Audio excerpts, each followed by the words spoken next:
Et en attendant de le retrouver exposé quelque part, pourquoi pas, pour les amateurs de l'art romantique, vous pouvez toujours vous faire plaisir en vous rendant au Grand Palais à Paris et admirer des pièces uniques à la gloire de l'empereur Auguste de Rome.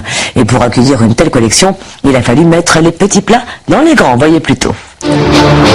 Pour accueillir un empereur à Paris, il a fallu transformer le Grand Palais en temple romain. Durant 3 semaines, ce fut un chantier pharaonique. Faut enlever les parades, non?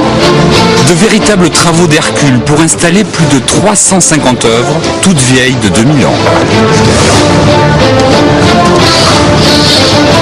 Et un savoir-faire qui ne date pas d'hier. Comme au temps des Égyptiens, pareil. C'est-à-dire on travaille avec des bouts de bois, des cales, on se débrouille. À l'ancienne. C'est ce qu'on appelle à l'ancienne. Toutes ces pièces sont à la gloire d'Auguste. Par exemple, ce bas-relief qui raconte une procession comme une bande dessinée gravée dans le marbre.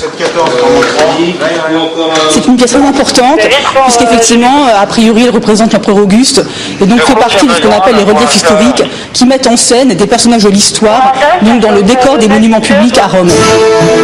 Un peu d'histoire justement. Le 15 mars 44 avant Jésus-Christ, le célébrissime Jules César est assassiné. Rome vit dans la tourmente, les trahisons, les empoisonnements. Auguste accède au pouvoir et instaure la paix romaine. 2000 ans plus tard, Xavier Darcos, ancien ministre, y voit un initiateur de la politique moderne.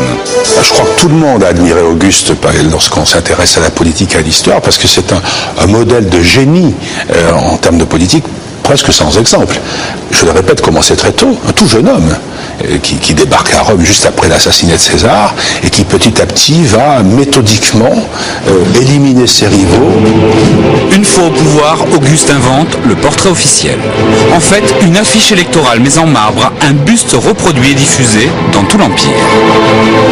À Rome, il était tout à fait courant d'avoir dans le petit linéaire, dans le petit sanctuaire des dieux de la famille, il était courant d'avoir un portrait d'Auguste ou une statuette qui représentait son génie, et c'était pas par servilité politique, c'était parce que les gens ressentaient vraiment un lien avec la personne d'Auguste.